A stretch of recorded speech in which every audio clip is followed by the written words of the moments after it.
Vraiment, excusez-moi, il y a l'enfant là qui vient de casser la caméra numérique. C'est vraiment, on vient de faire une caméra numérique comme ça. Il y a Salomon qui vient d'abîmer la caméra numérique complètement foutu. C'est passé, c'est tombé, il y a une poignée. Comme il ne reste pas tranquille, il y a une poignée la table où on avait disposé, c'est tombé, c'est la plaquette est finie.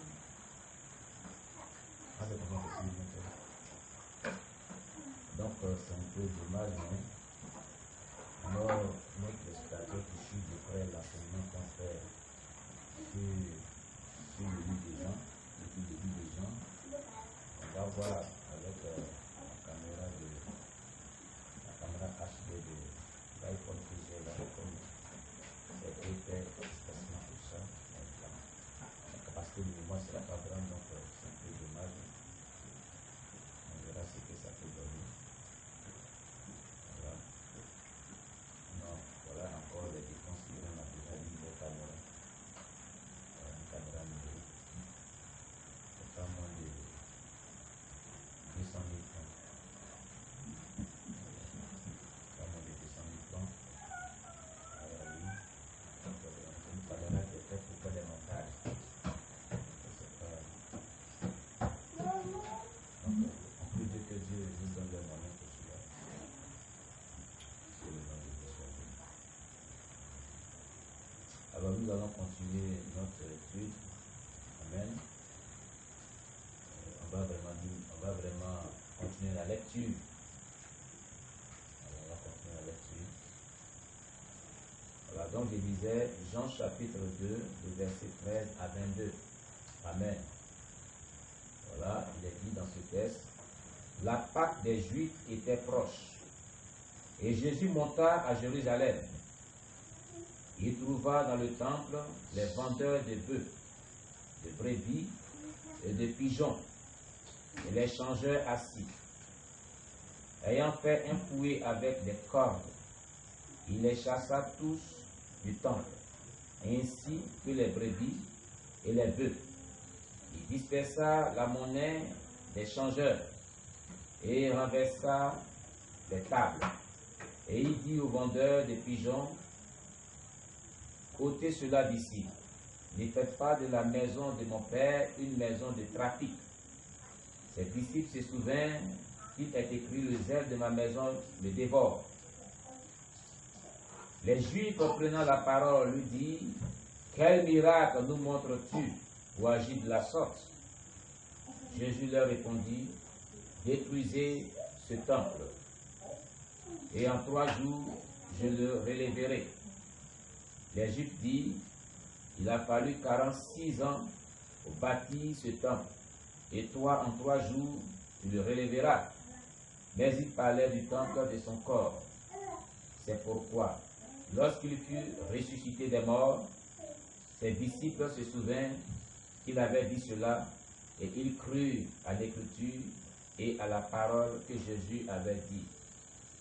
Amen. Voici donc nos textes de ce soir. Amen. Alors, quels sont les personnages de notre texte de ce soir? Les personnages, voilà. Quels sont les personnages de ce texte? Jésus,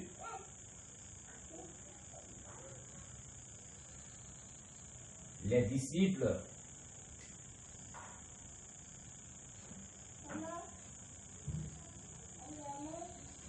les vendeurs, les brebis. Bon, les brebis, ce n'est pas des personnes, hein. Ils font partie de notre texte, mais ce n'est pas des personnages, ils font pas partie des personnages.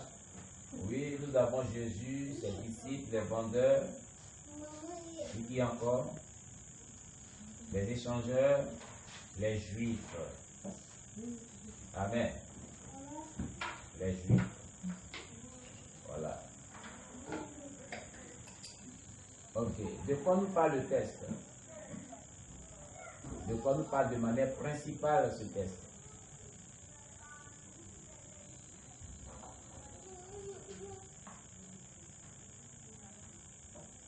Et comme il parle de manière principale ce texte,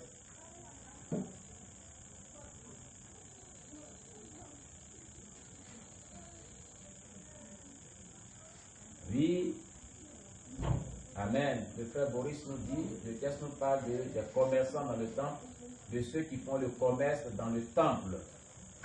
C'est bien précisé. Des personnes qui vendent dans l'église, dans le temple de Dieu, des articles, des marchandises. On vend dans le temple de Dieu des marchandises, des articles. C'est très bien dit. Amen. Oui, qui peut dire quelque chose d'autre de manière principale? On pourrait dire l'attitude de Jésus face aux vendeurs dans le temple. Le texte nous parle de l'attitude de Jésus face aux vendeurs dans le temple. Alors, dans le verset 13, pourquoi on nous dit la Pâque des Juifs? Dans le verset 13, pourquoi on nous dit la Pâque des Juifs?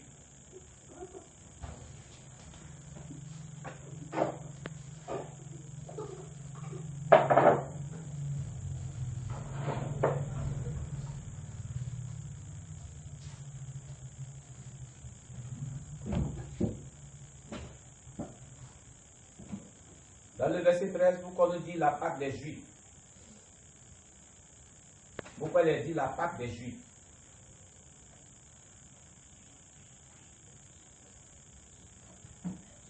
Je vous disais cela la dernière fois, que il y avait une fête qu'on appelait la Pentecôte des Juifs. Voilà, qui existait, c'est-à-dire 50e jour après la Pâque. Alors pourquoi on nous dit ici la Pâque des Juifs?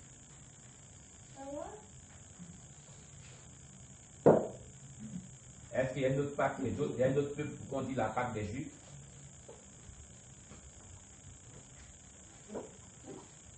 Oui. La Pâque chrétienne. Voilà. Merci, Johanna. Il y a la Pâque chrétienne et il y a la Pâque juive. Alors, qu'est-ce que tu attends par la Pâque chrétienne?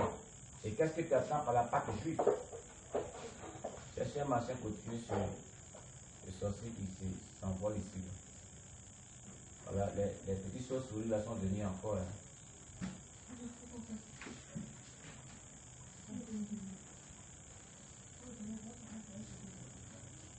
Fermez, puis fermez sélection.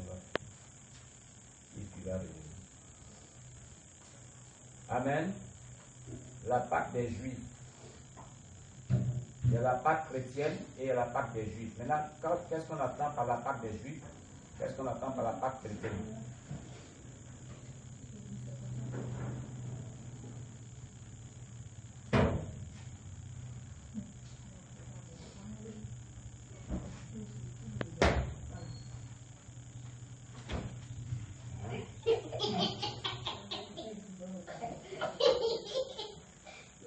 La Pâque des Juifs, c'est la libération de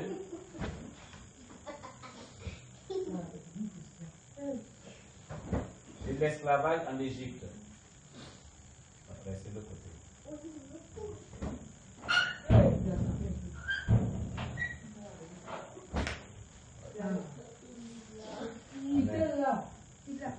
Alléluia. La Pâque des Juifs, c'est la libération des Juifs de l'esclavage de l'Égypte. Amen. Oui. Et maintenant, la Pâque chrétienne, c'est quoi?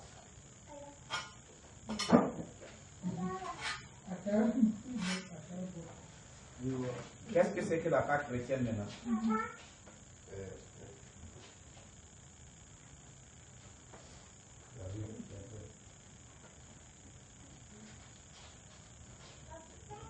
Puisque vous avez défini la Pâque juive, c'est que c'est que la Pâque juive.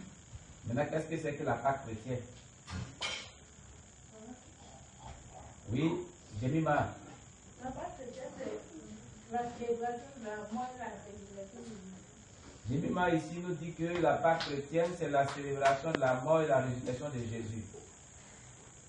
Oh, d'accord. Mais je vais vous donner cette définition de la Pâque chrétienne dans la Bible. Prenez votre Bible, gardez notre page.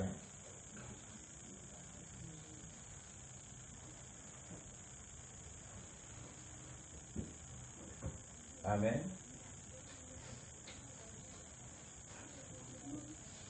Alors,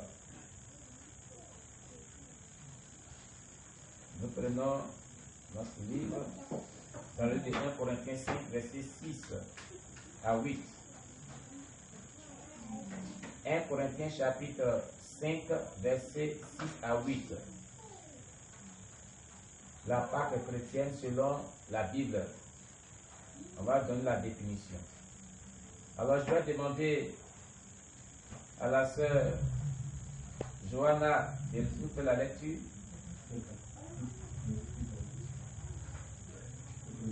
Ou bien elle est un peu occupée.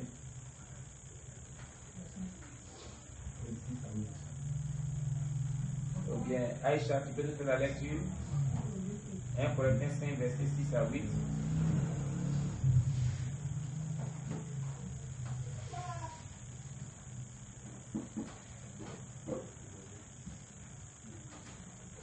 Oui. Oui.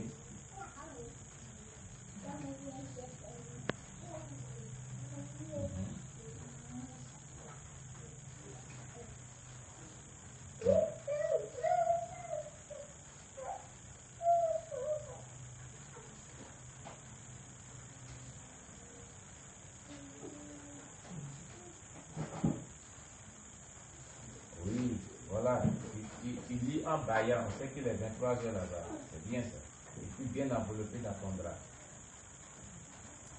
C'est bien à tort que vous vous glorifiez. Ne savez-vous pas qu'un peu de levain fait lever toute la pâte? Faites disparaître le vieux levain, afin que vous soyez une pâte nouvelle, puisque vous êtes sans levain, car Christ notre Pâque a été immolé. Car Christ notre Pâque a été immolé. La Pâque chrétienne, c'est Christ. La Pâque chrétienne, selon la Bible, signifie Christ. Jésus-Christ, sa personne, qui a été immolé. Selon la Bible. Maintenant, quand on veut aller profondément de savoir qui est ce Jésus, voilà, pour définir profondément, voilà, dans les détails la Pâque chrétienne, parce qu'on dit Christ, notre Pâque, a été immolé. Si on veut définir ça de manière profonde, voilà, est que on doit faire disparaître le vieux levain. Voilà. La Pâque consiste à vivre une vie de sainteté. Est-ce que ça veut dire en quelque sorte? Une vie de pureté. Est-ce que ça veut dire en quelque sorte? Une vie de sanctification. Est-ce que cela veut dire en quelque sorte? Est-ce que vous comprenez? Quelqu'un l'écoute très bien? Quelqu'un le comprend? Voilà. Voilà. Ici, selon ce texte biblique, il est dit au verset 7, faites disparaître le vieux levain, afin que vous soyez une pâte nouvelle. Puisque vous êtes sans levain, car Christ notre Pâque a été immolé. La Pâque chrétienne consiste à faire disparaître le vieux levain pour être une nouvelle pâte. Parce que Christ notre Pâque a été immolé. Et donc la Pâque chrétienne symbolise ou bien signifie la repentance de tout péché et la nouvelle naissance. Voilà un deuxième prévenir. La repentance de tout péché et la nouvelle naissance. Voilà. Dis-le encore. Amen. Comprenez que, qu'est-ce que signifie la Pâque chrétienne? Elle signifie que nous devons nous repentir de tout péché pour être une nouvelle créature. Voilà. Parce que Jésus-Christ, notre Pâque, a été immolé. Voilà. Amen. Alors, si nous ne nous repentons pas de tout péché, de toute iniquité, nous ne pouvons pas vivre la Pâque chrétienne. Amen. Cela est très important. Que le nom de Dieu soit béni. Alors, on a décrit ce que c'est que la Pâque juive et la Pâque chrétienne. Donc, la Pâque juive consistait à la délivrance du peuple juif de l'esclavage de l'esclavage égyptien, n'est-ce pas? Amen. Or, la Pâque chrétienne consiste à vivre une vie de repentant de tout péché et une vie de sainteté. Amen. Voilà.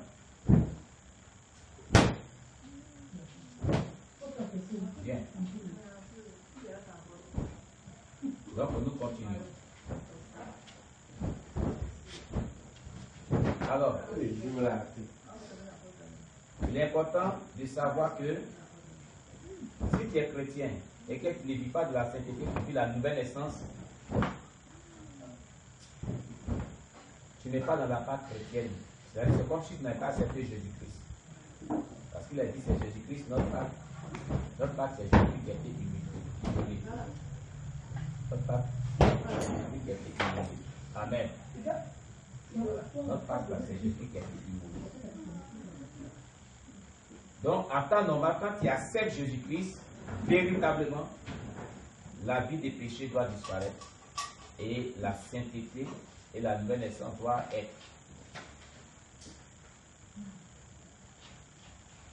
Voilà. C'est ça.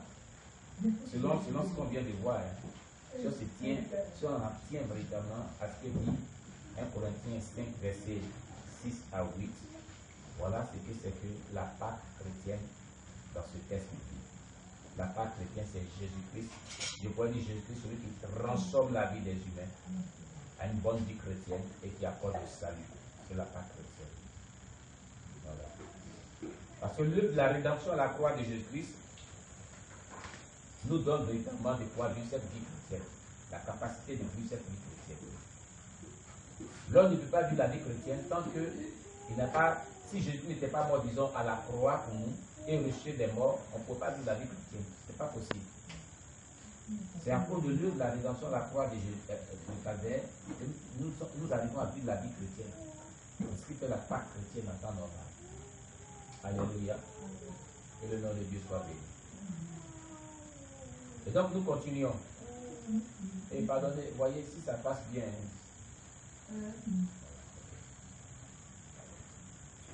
Nous continuons donc.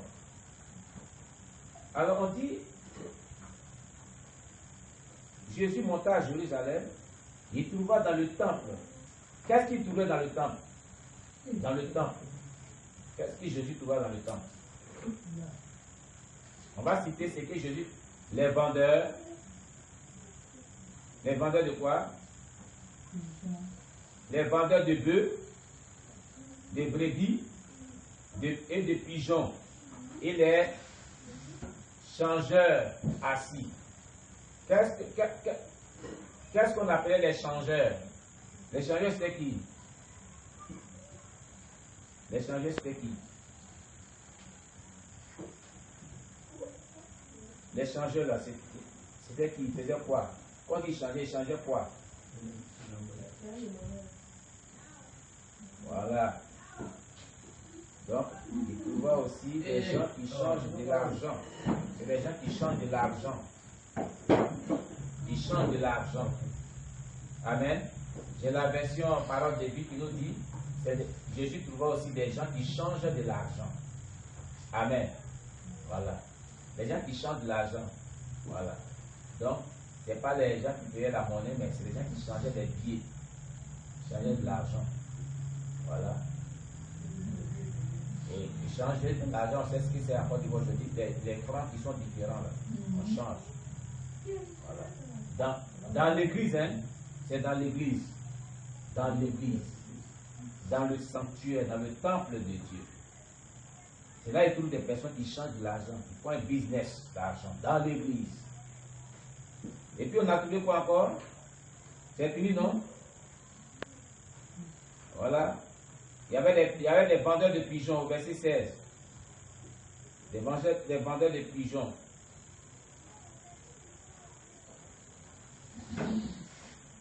Très bien. Alors, dans quel lieu s'est passé toutes ces choses-là? Tout ce qu'on vient de trouver, c'est dans quel lieu?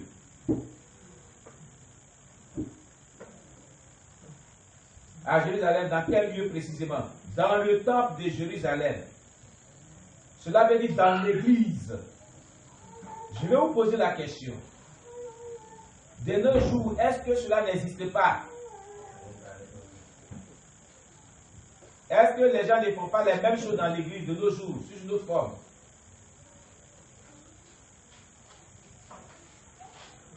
Alors, qui peut me donner un exemple de nos jours? Qui peut me donner un exemple des vendeurs dans l'église, des changeurs de billets dans l'église? Qui peut nous donner vraiment ce genre de choses-là dans nos jours de nuit? Le frère Jacques? À l'église, il y a des hommes qui vendent l'huile d'onction. À l'église, il y a les hommes de Dieu qui vendent l'huile d'onction. Dans l'église. Le frère Jacques dit, à l'église, il y a les hommes de Dieu, les soi-disant hommes de Dieu. Moi, je ne les appelle pas les hommes de Dieu. Les soi-disant hommes de Dieu qui vendent de l'huile d'onction. Et prophétesses et servants de Dieu, d'après eux, ils vendent de l'huile d'onction dans l'église. Oui, Jérémie. Oui, Jérémie m'a dit que dans l'église, il y a les gens aussi qui vendent du savon. Oui. Oui, maman, pasteur. Oui, maman dit que dans l'église, il y a la vente aux enchères. En Côte d'Ivoire, il y a une église, l'église méthodique. Lorsqu'ils font les fêtes de moisson, ils font la vente aux enchères.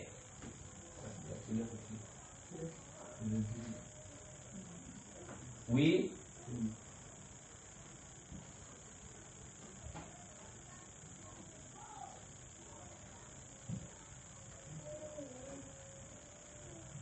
Oui, ça aussi c'est bon. Ça aussi, ce que tu dis là, c'est vrai. Et c'est qui a parlé? C'est Marie, non? Alors, Marie nous parle depuis le Québec qu'il y a certaines églises évangéliques aujourd'hui. Si on doit prier pour toi, tu dois donner de l'argent.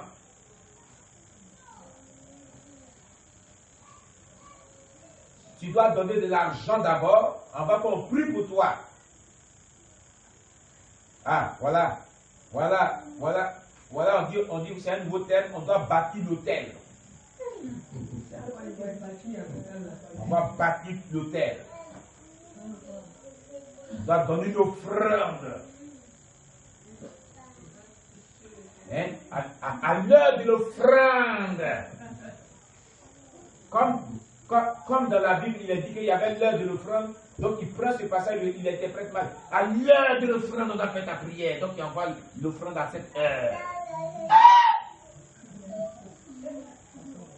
Seigneur Jésus. À l'heure de l'offrande, on envoie l'offrande à l'heure de l'offrande. On priera pour toi. Ce sont des prédicateurs de l'enfer, pas des prédicateurs. Alléluia. Gloire à Jésus. Même Jésus-Christ qui a prié, il n'a pas demandé l'offrande d'abord avant de prier pour les gens. Jésus a dit, vous avez reçu gratuitement, donnez gratuitement. Amen. Alors, toutes ces choses-là, on les retrouve aujourd'hui dans l'église. Et aujourd'hui, si Jésus était encore au milieu de nous, il allait chasser ces gens de personnes, ces gens de choses dans l'église, comme il l'avait fait. Ça veut dire que cela ne doit pas se pratiquer dans l'assemblée chrétienne qui est dite chrétienne véritable. Une véritable assemblée chrétienne, on ne doit pas faire ce genre de choses. Vous voyez, ici la caméra tourne toujours. Non, il faut t'approcher pour voir si les secondes la tournent toujours.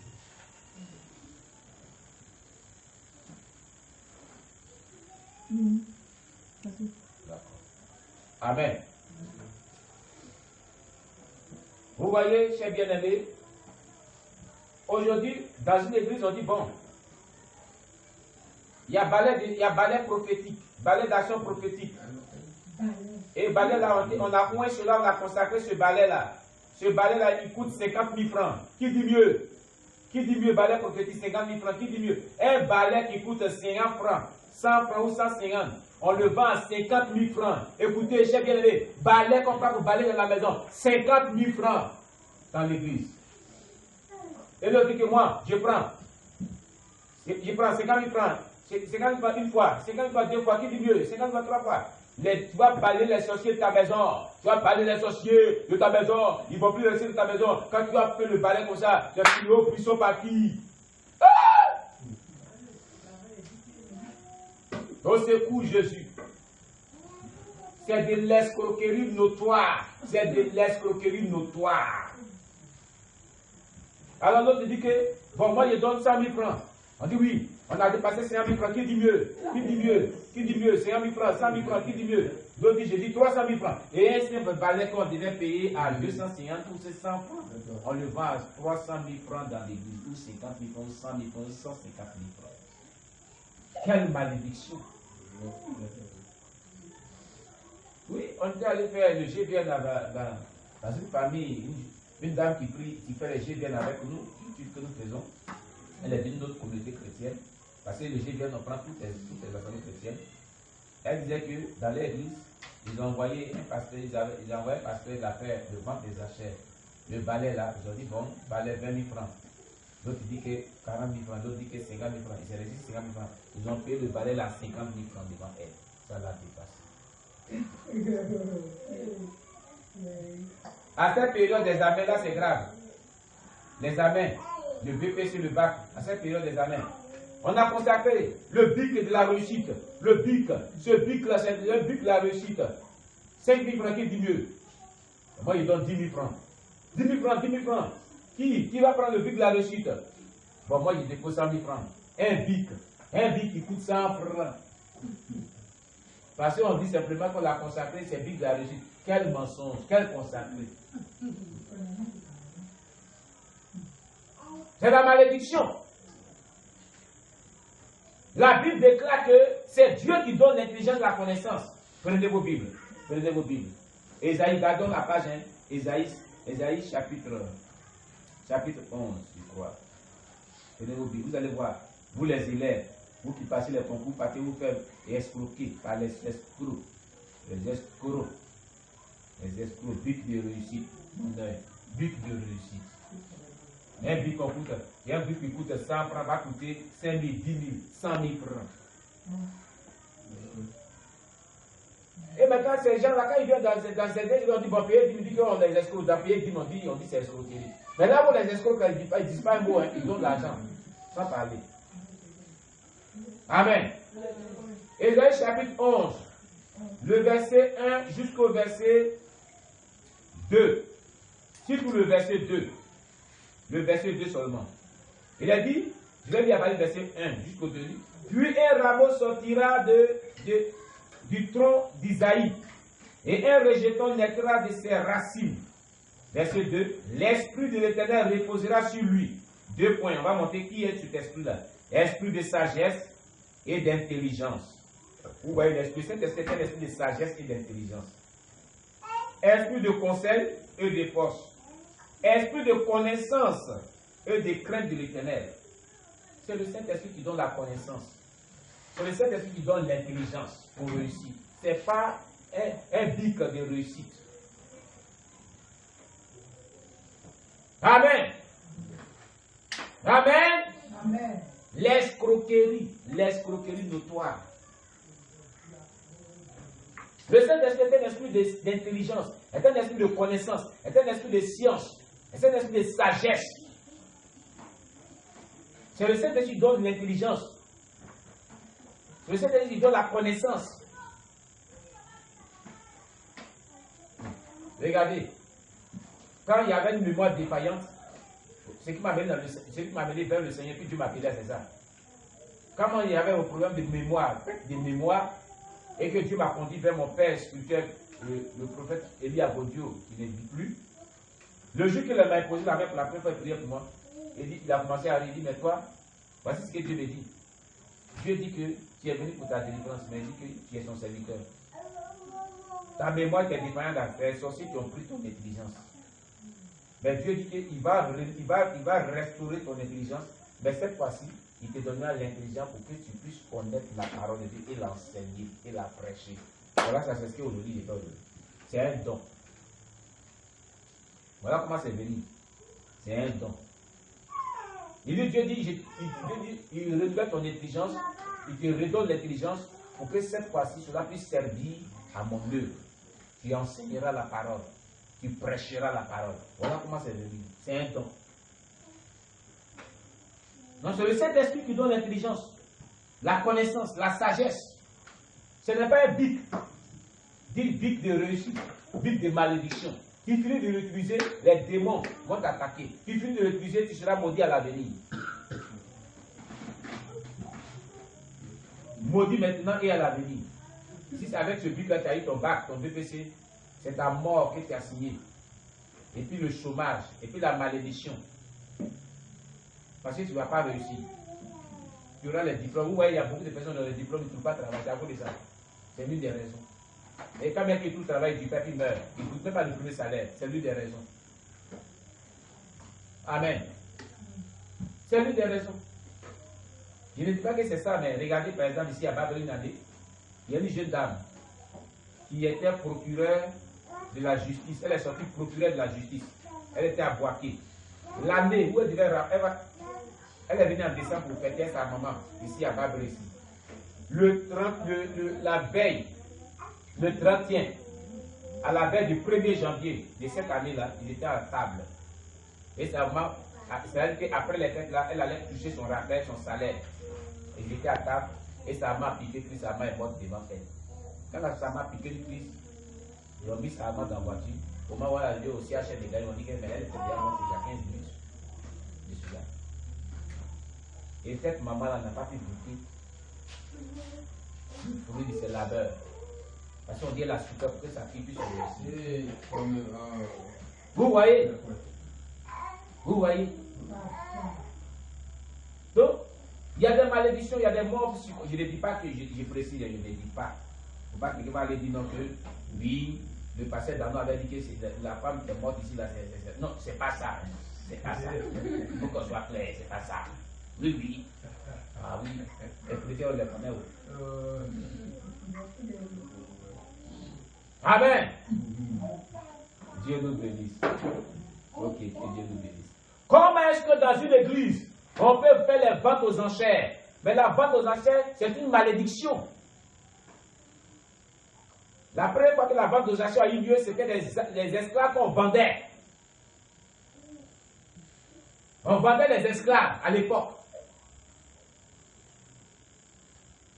Vous voyez? Joseph a été vendu par ses frères aux Ismaélites, à Potiphar.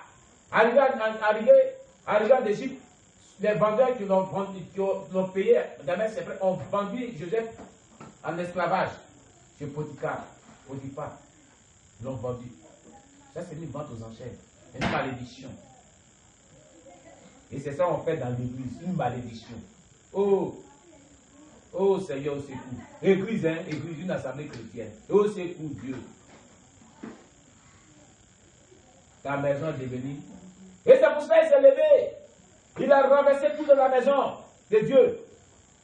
Il a tout saccagé, il les a chassés. Ces mêmes personnes-là existent aujourd'hui dans les assemblées chrétiennes. Ils n'ont pas la crainte de Dieu, ils vendent. Ces personnes qui avaient vendu dans le temple de Jésus-Christ, au temps Jacques, au temps de Jésus, là. Ces mêmes personnes-là existent aujourd'hui. Ils existent aujourd'hui. Mais il n'importe quoi. Bien aimé, toi qui m'écoutes à l'antenne, si tu découvres ma vidéo, si tu es dans une église où on fait fête de moisson, puis on fait des ventes aux enchères, quitte cette église-là. C'est des poubelles. Oui. Pardon? Oui.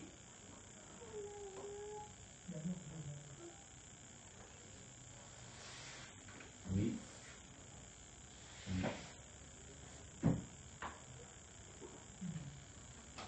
Oui.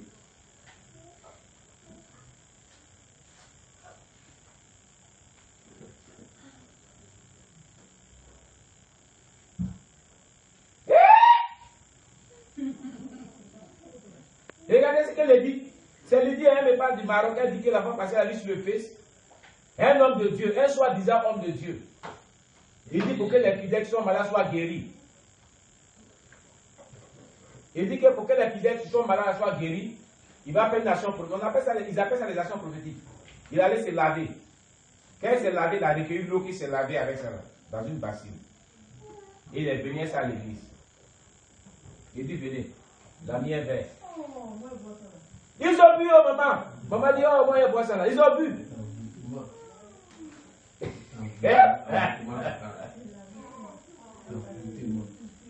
Il faut nous balancer ça aussi. On dit c'est lavé très bien. La pris, la bassine pleine de son succès, ça était peut-être souillé impureté là, des microbes. Il transporte ces microbes là, cette impureté à l'église. Et il dit bon, vous voulez être guéri. L'église a même je suis que l'église est remplie comme ça. Les gens aiment les gens disent, vous voulez être guéri, venez. Vous prenez un verre, vous buvez, guérison. Et les gens brûlent ça.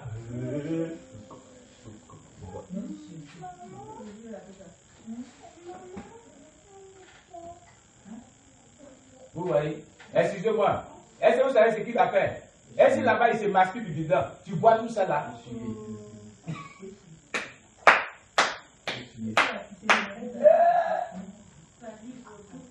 Il s'est masturbé dans la douche haute, il ne sait pas.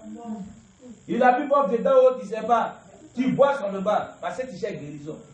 Lisez votre Bible. Jésus-Christ là, il prie pour que les gens soient guéris. Et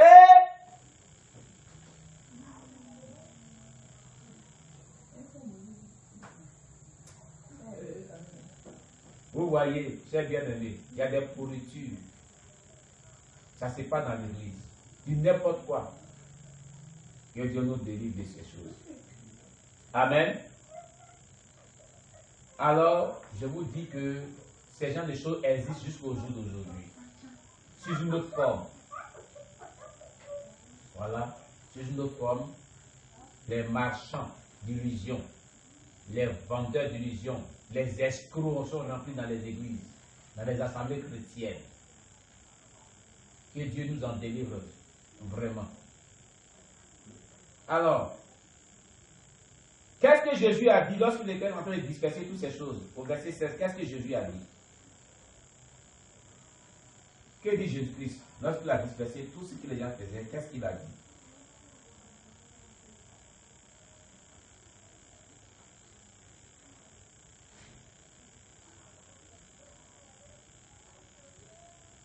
Amen.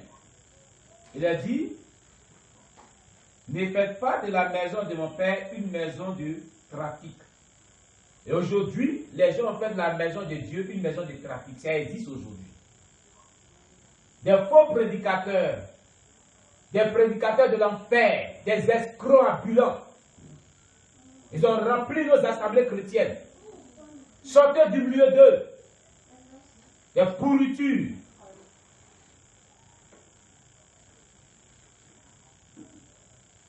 Alléluia. Toi qui m'écoutes sur la terre, si tu découvres cette vidéo, si dans ton église on fait ces choses, il faut dire Seigneur, elle doit sortir de ce lieu. Sors même. Il ne faut même pas taper le secours. Il ne faut pas attendre le secours déjà. Sors. La porte est grandement ouverte. Amen. Que Dieu soit loué. Alors nous continuons. Alors, il est dit au verset 17, c'est d'ici se souvient qu'il est écrit, le zèle de ma maison me dévore.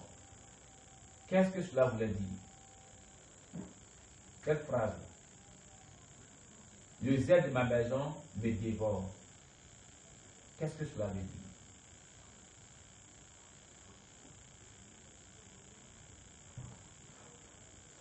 Les disciples se sont souvenus qu'il était écrit quelque part dans l'un des livres de l'époque que le zèle de ta maison me dévore. Qu'est-ce que cela veut dire?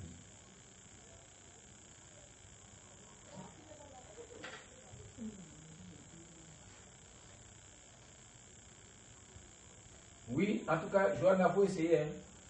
Johanna a dit que je vais essayer.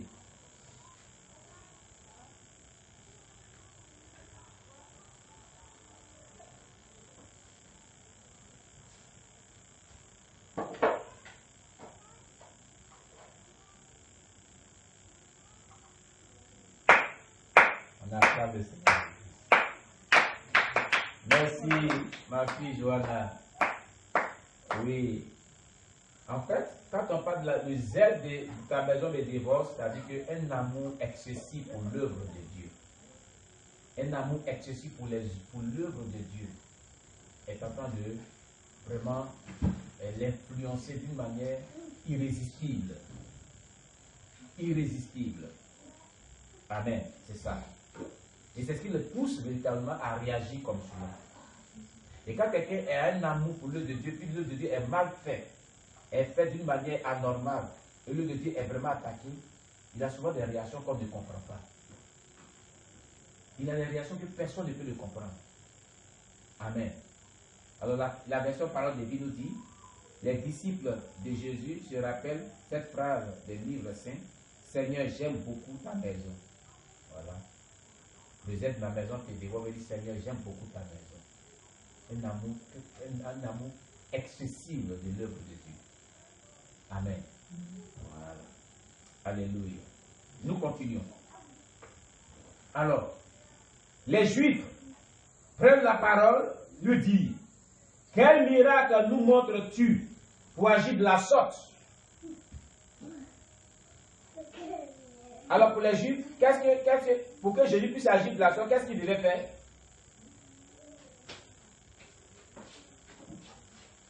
Il devait opérer un miracle.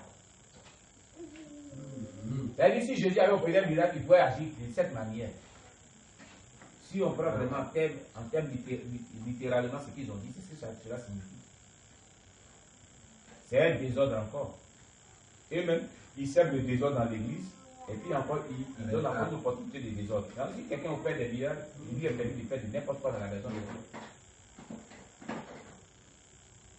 Vous voyez? Je vais vous demander, ces Juifs-là, ces Juifs, est-ce qu'ils étaient spirituels ou bien charnels? Ils sont charnels. Ils étaient donc charnels. Oh, quand vous avez des serviteurs de Dieu qui sont charnels, des servants de Dieu qui sont charnels, qui dirigent eux, c'est comme ça qu'ils vont commettre des bavures. Ils vont s'aimer du désordre. Tous ceux-là qui font des fêtes de moissons où on fait des ventes aux enchères, la fête de moissons en elle-même n'est pas mauvaise, elle est biblique, elle fait partie de cette fête de l'Éternel. Mais les ventes aux enchères, tout ce qui s'est fait dans les églises, qu'on vient de citer là, de nos jours là, c'est des personnes qui sont charnelles, qui ne sont pas spirituelles. Ils sont la même chose comme les Juifs alors, ils étaient en train de défendre ce que Jésus était en train de détruire. C'est-à-dire qu'ils ont été ordonnés, ces Juifs, c'était ceux qui étaient établis sur cette église. Donc ils étaient en train de se fâcher de l'acte de Jésus-Christ. Ils étaient en train de réprimer Jésus-Christ. Ils n'étaient pas d'accord de ce que Jésus faisait. Donc c'était leur business que Jésus était venu gagner. C'est ce que cela veut dire. Alors, ils avaient vraiment en face d'eux des serviteurs de Dieu qui étaient charnels, très charnels. Ils ne sont pas spirituels. Amen. Même les disciples de Jésus étaient plus spirituels que eux. Eux, les disciples de Jésus sont rappelés des écrits, d'un texte qui est écrit dans la Bible, dans la loi des prophètes et la Torah. À l'époque, c'était la loi des prophètes et la Torah. La loi et les prophètes, disons. Quand je dis que c'est la loi et les prophètes, ça veut dire que les livres des prophètes et les 5 livres de la Pentateuque de Moïse. Voilà.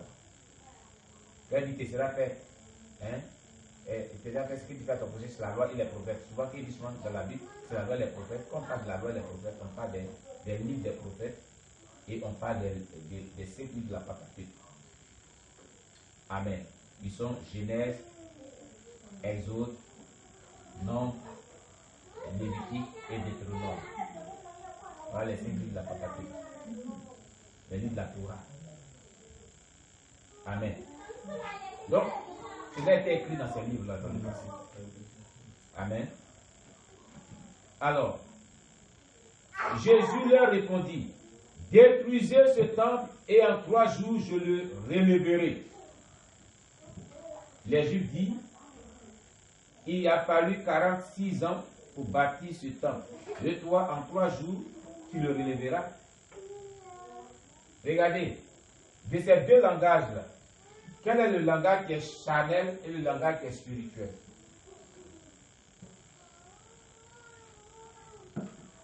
Quel est le langage qui est charnel? Le langage des Juifs, il est charnel. Quel est le langage qui est spirituel? Le langage de Jésus. Très bien, ma fille. Alors, pourquoi, en réalité, Jésus, quand il dit détruisez ce temple, et en 3 jours je le relèverai, pourquoi Jésus l'a dit cela? Pourquoi Jésus peut les parler ainsi? Est-ce que les gens ont dit qu'ils vont détruire un temple? Parce que quand on écoute Jésus, c'est comme si les gens disent qu'on va détruire un temple. Est-ce qu'ils ont dit qu'ils vont détruire un temple? Les Juifs vont-ils dire à Jésus qu'ils vont détruire un temple? Mais pourquoi Jésus leur pose cette question? Il leur donne cette déclaration.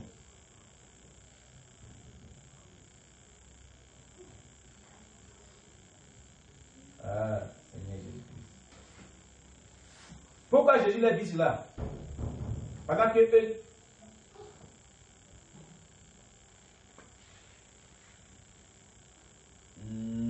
c'est sur la voie, mais tu as tout gâté.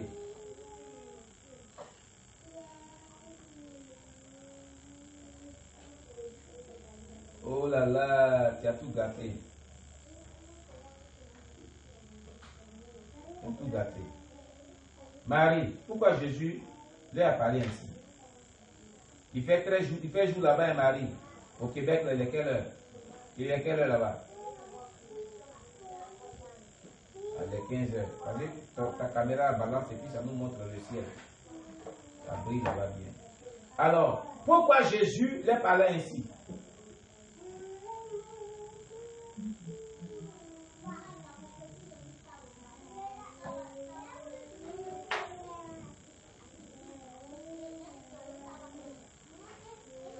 Marie, tu avais presque trouvé, mais tu es passé à côté. Oh, je vais vous aider. Jésus, Dieu lui a révélé la pensée qui les animait. C'est que Jésus venait de faire là. Les gens avaient la mort passée d'ici, ils se disaient, si on pouvait l'attraper pour le tuer. Regardez la date de notre business. Produisons sur lui pour le tuer. Et il dit, il va amener ça dans votre tête. Si vous détruisez ce corps, le temps de le dire, Dieu le construit en un lieu. Et même, ils n'avaient pas su, il les a parlé en parabole. Ils n'ont pas su de quel temple il parle. Or, c'est les pensées là que Jésus dévoilait. C'est qu'il les animait à l'instant que Jésus, il voulait le dévorer pour ce qu'il venait de faire. Ils étaient très en colère. Ce qui était dans leur cœur, c'était de bondir sur lui pour le déchirer, pour le détruire. C'est ça que Jésus dit détruisez ce temple, et puis en 3 jours seulement il le lève. Amen. Amen. Oui. Les Juifs voulaient le détruire, voulaient le tuer. Donc, quand il a parlé comme ça, il pense que c'est le sanctuaire là, le temple là dont il parle, le temple physique. Jésus parlait dans le spirituel, il lisait les pensées qui les animaient. Et comment elle a su ça? C'est par le Saint-Esprit. Le Saint-Esprit révèle même la pensée de l'homme. Quand vous êtes spirituel, vous êtes profondément spirituel, vous développez une relation très profonde d'intimité à Dieu.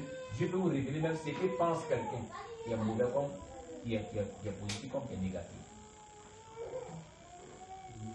Amen. Dieu peut vous révéler ce qu'il pense une personne. La mauvaise pensée qu'il a là, Dieu peut vous dévoiler cela. Soyez spirituel, et non pas charnel.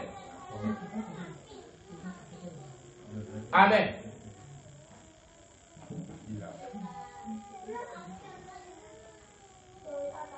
Alléluia. Que le nom de Dieu soit béni. Alors, quelle a été la réponse des Juifs? Ils disent, hein? Il a fallu 46 ans pour bâtir ce temple. Et toi, en 3 jours, tu dois le relever.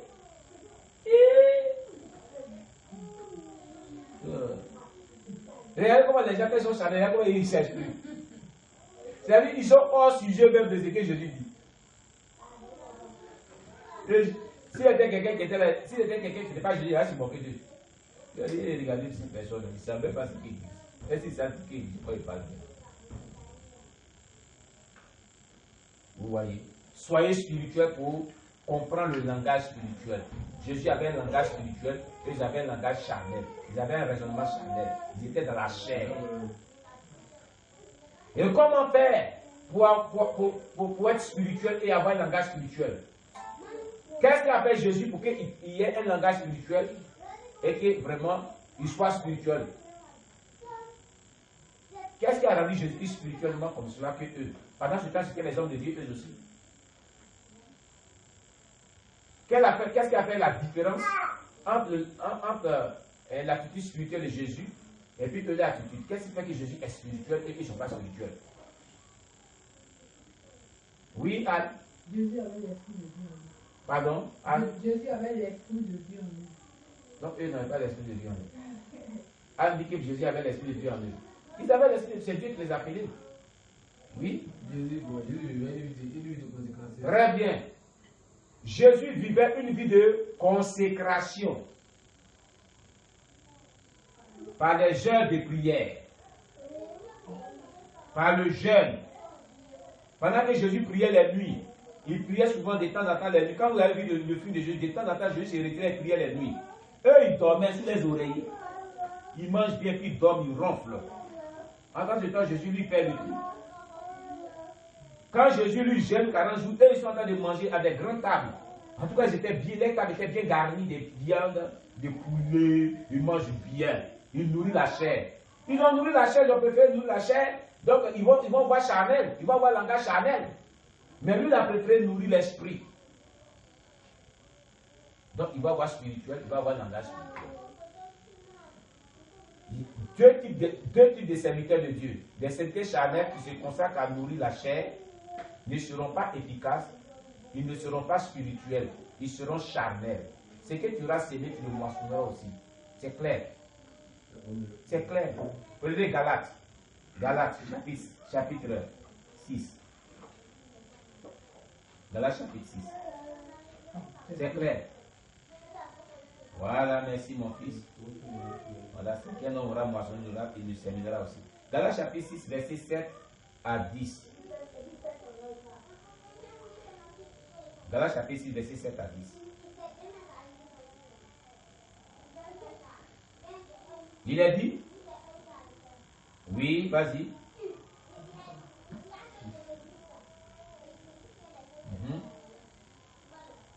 Oui. Continue jusqu'au verset 10.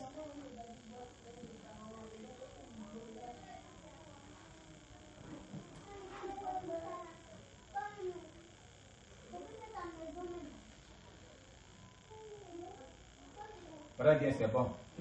C'est bon même, c'est bon. C'est bon, ça me suffit. Voilà. Ne vous y trompez pas. On ne se moque pas de Dieu. Ce qu'un homme aura sémé, il le moissonnera aussi. Celui qui sème pour la chair, moissonnera de la chair la corruption. Mais celui qui sème pour l'esprit, moissonnera de l'esprit la vie éternelle. Regardez, est-ce que ce n'est pas corrompu? Ces juifs-là n'étaient pas corrompus. Parce qu'ils mangeaient, ils semaient la chair seulement. Ils nourrissaient la chair seulement. Ce n'est pas spirituel. Ils pensent seulement à leur ventre. Ils vont à leur ventre seulement. Rien qu'à leur ventre. Amen. Donc c'est la même chose pour les chrétiens d'aujourd'hui. Beaucoup de chrétiens pensent à manger et ne pas se consacrer à la prière ni jeûner, prier. Ils seront charnels. Ils sont étonnés que les autres chrétiens ont des résultats. Dieu les utilise puissamment. Dieu les donne des révélations.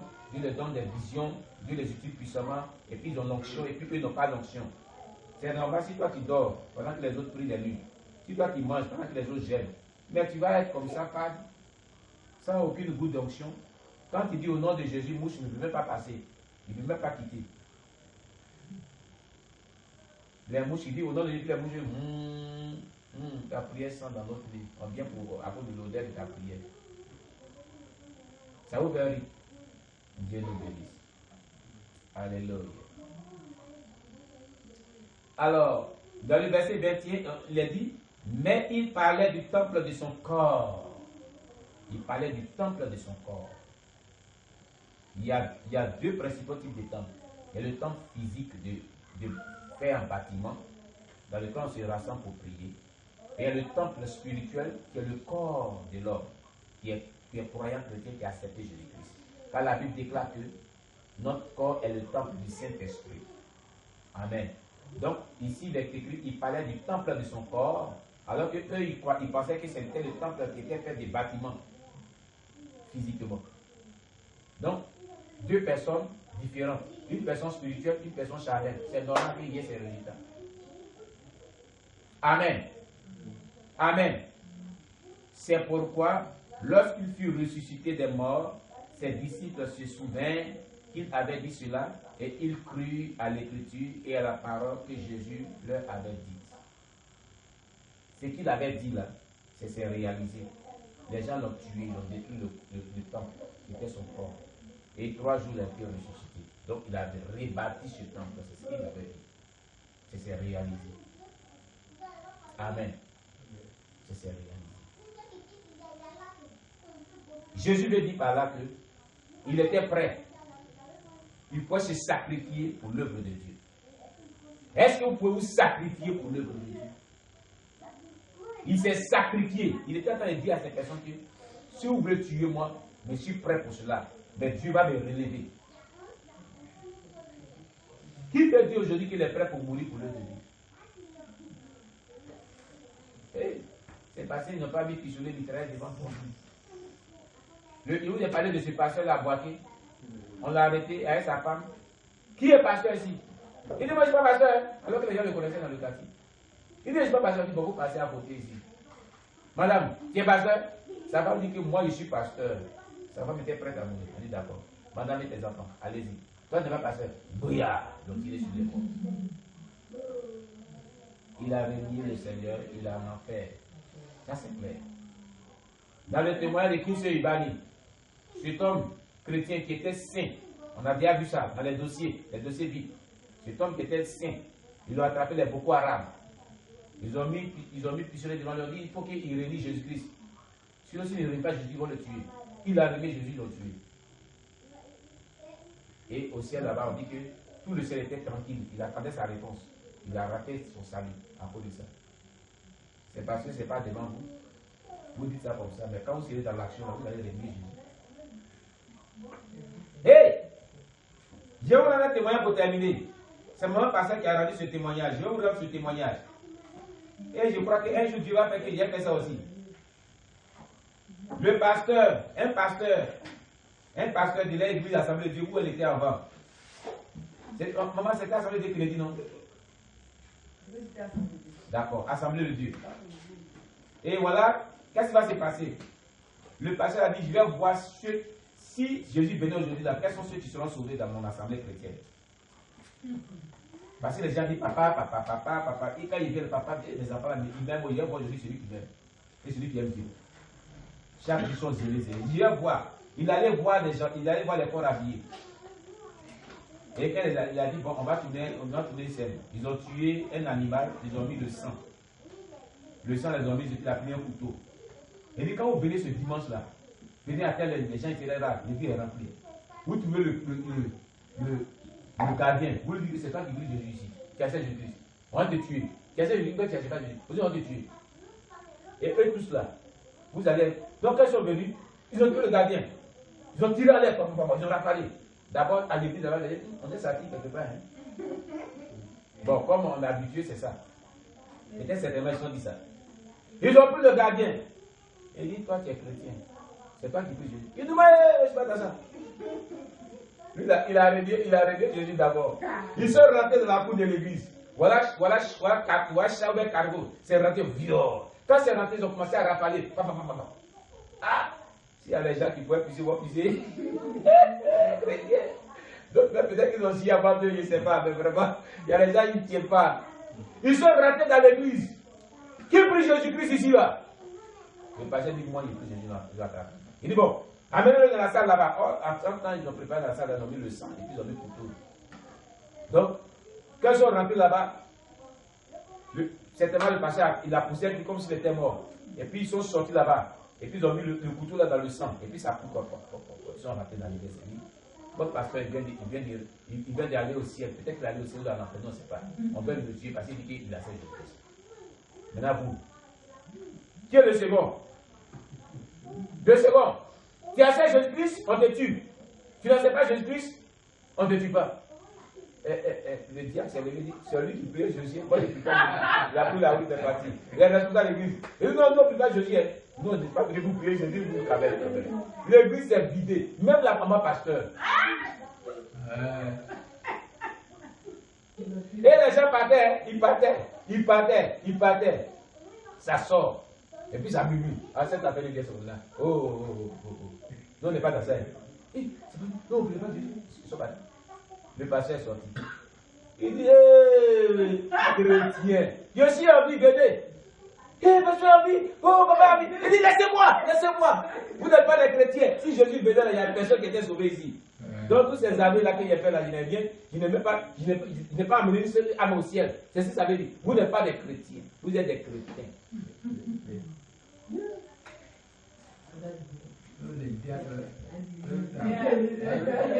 Les diacres, je suis sûr que c'était des diables, ce n'était pas des diacres. Alléluia. Il les a eu, le pasteur les a eu ce jour-là. Et après, maman, tu dis quoi? Ils ont fait un jour de repentance. Le pasteur les a mis à genoux tous. Il dit demandez pardon à Dieu. Parce que vous avez péché contre Dieu. Vous l'avez renié. Pierre l'avait renié aussi comme cela. Pierre dit, moi, je ne peux jamais t'abandonner. Je ne peux pas t'abandonner. Je lui dis, tu vas m'abandonner. Quand on va chanter 3 fois, Pierre dit, je ne peux pas t'abandonner. Et j'ai attrapé Pierre, ne savait pas quoi ça s'est passé. C'est ça, vous ne savez pas quoi ça s'est passé. Vous dites que vous ne pouvez pas abandonner Jésus. Qu'est-ce que vous savez? Pierre, vous êtes en train d'avoir le langage de Pierre. Pierre dit, moi, jamais. Tout le monde peut t'abandonner sauf moi. Je lui dis que tu vas m'abandonner, Pierre. Je te dis, tu vas m'abandonner. Le coq va chanter 3 fois, tu vas m'abandonner. Et Pierre, il dit, je ne peux pas. Pierre, il ne savait pas comment ça s'est passé. Il a ils sont en train de frapper Jésus, puis son corps est déchiqueté, il a vu le film. Tout le monde est parti, lui suivait de près. Il l'a vu. Il dit, pas plus bien. Il dit, certainement, toi, tu étais avec lui. Non, tu ne sais pas ce qu'il dit. Mais c'est quoi le problème de lui là? Il ne sera pas contre d'abord. Deuxième fois, il ne sera pas contre. Troisième fois, le coq chante. Les yeux de Pierre, Jésus se croise. Il se rappelle. Ah, il m'a dit ça. Ouah, j'ai abandonné mon Messie. J'ai abandonné mon maître. Il a commencé à pleurer.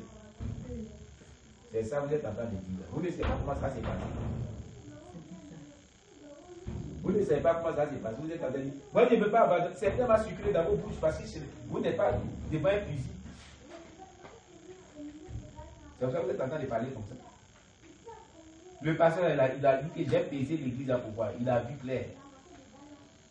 Les chrétiens ont fui. Il dit que c'est lui qui dit qu'il prie Dieu. Même sa femme a fui. Il a dépassé. Il dit, hé, Jésus. Mais quand il venait aujourd'hui, il y a personne qui disait ce que c'est ce que ça veut dire. Jésus dit que voilà ton travail que tu fais là. Voilà ton travail. Toujours papa, voilà ça. Même ta femme, même papa. Voilà. Alléluia. On acclame le Seigneur Jésus. On va se. Alors, chers bien-aimés, notre étude va prendre fin sur cette note. Alors, qu'est-ce que vous avez retenu? Qu'est-ce qui vous a marqué aujourd'hui dans cette étude? Qu'est-ce que vous avez compris? Que vous avez vraiment touché en ce jour? Qu'allez-vous retenir de cette étude aujourd'hui? Voilà.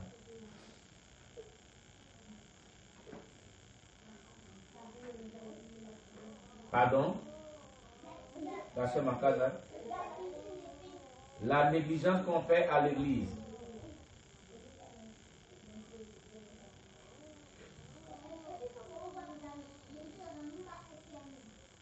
Ah, dans ton église là-bas au Québec, là, on vend des articles aussi.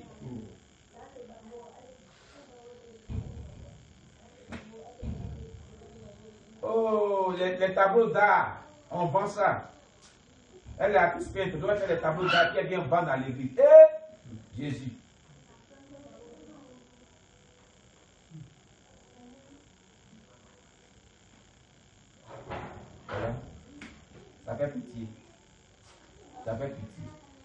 Moi, il me demande comment eux lisent la Bible.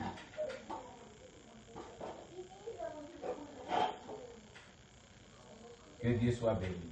Alléluia. Que Dieu soit loué. Alléluia.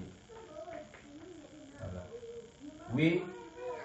Qui d'autre vraiment a compris quelque chose qui l'a beaucoup marqué, quelque chose qui l'a beaucoup touché? Qu'est-ce que tu retiens toi aussi? Aïcha, tu retiens quoi? J'espère que tu ne dors pas. Hein? Tu t'es enveloppé dans ton drap là. Montre-moi ton visage.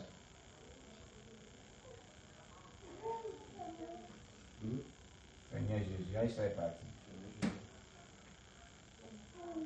Oui, mais qu'est-ce que tu retiens maintenant, Aïcha?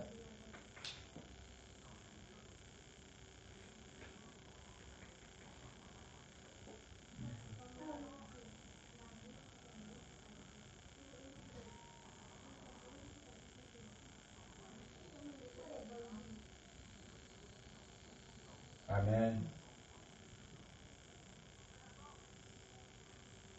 D'accord. Elle retient que dans la maison de Dieu, on ne doit pas vraiment vendre ses articles, toutes ces choses. Amen. Maman pasteur, qu'est-ce que tu retiens? Moi, je retiens qu'on doit être spirituel, parce que c'est lui qui est enfant de Dieu, on doit être spirituel. Amen. On comprend le langage spirituel. Amen. On ne doit pas être charnel. Amen. Maman retient qu'en tant que serviteur ou servant de Dieu, on doit être spirituel. Pour comprendre le langage spirituel, on ne doit pas être charnel, comme les Juifs. Et pour arriver à ce niveau, on doit beaucoup se consacrer. Merci maman. Merci beaucoup. Oui. Qui d'autre aussi? Qu'est-ce que vous avez marqué? Jemima, qu'est-ce que tu as marqué? Qu'est-ce que tu as compris? Il ne faut pas dire qu'ils ont tout dit.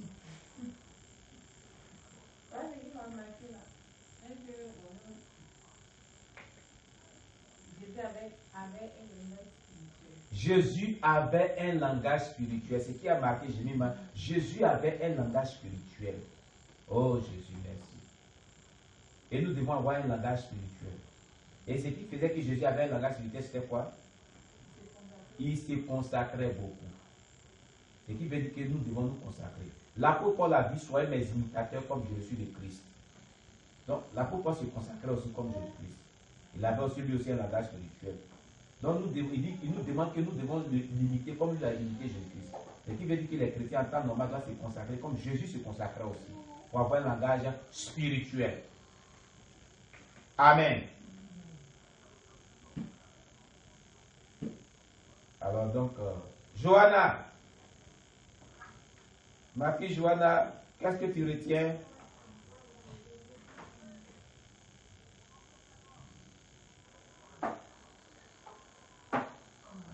Le corps est le temple du Saint-Esprit. Le corps est le temple de Dieu, oui, comme Jésus l'a dit.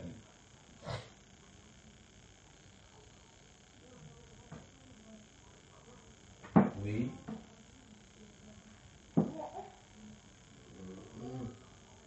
Physique.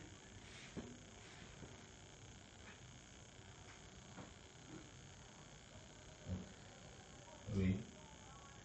Oui.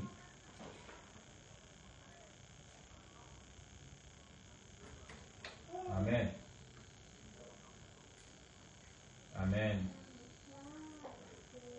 Amen. Amen. Gloire à Jésus. Alléluia. Que le nom de Dieu soit béni. Que le nom de Dieu soit béni. Alors, Lucrèce. Lucrèce. Est-ce que Lucrèce est là? Alors, qu'est-ce que tu retiens, Lucrèce? Oui, ils ont déjà tout dit.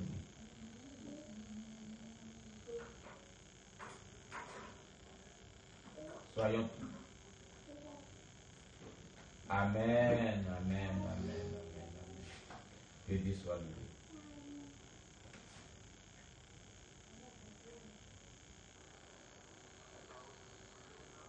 Oui. Par le Saint-Esprit. Amen. On avait vu la dernière fois que Jésus fut poussé par l'Esprit dans le désert. Oui, passa 40 jours, 40 nuits. Donc la consécration doit être vraiment sous la direction du Saint-Esprit. Comme le dit Lucrèce. C'est vraiment bien précisé. On doit se laisser conduire par le Saint-Esprit. Amen. Oui, frère Jacques. Bon, moi, ce qui me dit, est retenu, quand tu es charnel, tu ne veux pas comprendre les choses qui sont spirituelles. Quand tu es charnel, tu ne veux pas comprendre les choses qui sont spirituelles. Très bien, Je vois ceux qui sont en église, on vend les choses dans les mains parce qu'ils sont charnels et ne comprennent pas. Très bien. Ils achètent. Voilà. S'ils étaient spirituels, ils allaient refuser même de payer les choses dans les mains des gens qui vendaient. Ils n'avaient même pas accepté que les gens vendent même dans les églises. Les gens auraient se soulever pour dire que ce n'est pas l'église, ce n'est pas un marché. Amen. Que Dieu te bénisse, c'est très bien dit. Alléluia. Alors, soyez bien aimés, donc on va prier en fonction de tout ce qu'on vient de comprendre. Nous allons prier le Seigneur. Vraiment, élevons la voix avec nous, prions le Seigneur. Éternel, merci pour tout ce que tu nous as fait comprendre en ces jours, pour ta parole que nous avons compris en ces jours. Sois élevé notre Dieu, sois béni notre Dieu, pour ce message qui nous a fait du bien. Nous voudrons, Père éternel Dieu, te confier nos cœurs. Nous voudrons te confier nos âmes, nos esprits, et te demander, notre Dieu, de nous aider à mettre en pratique, Seigneur, cette parole. Car tu nous dis dans Jacques 1, verset 22, nous ne devons pas nous borner à écouter ta parole, mais plutôt nous devons vraiment la mettre en pratique.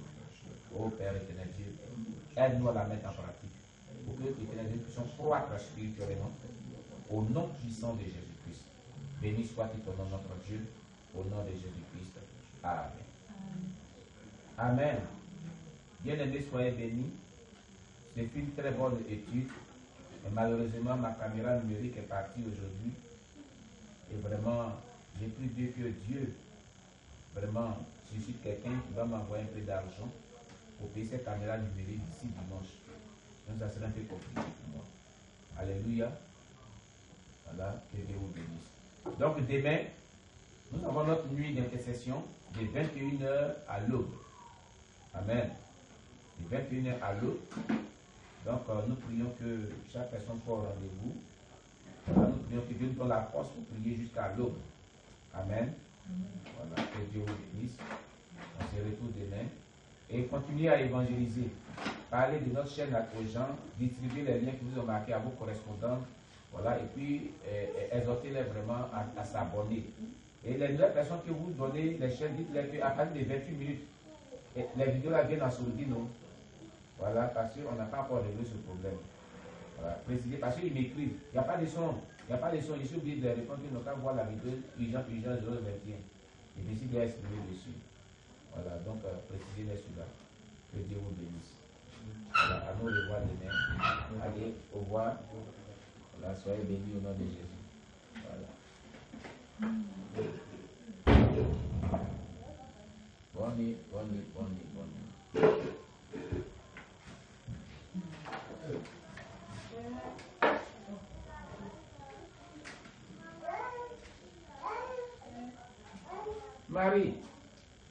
Marie est là? Marie a pris déjà? D'accord. Je vais l'appeler aussi.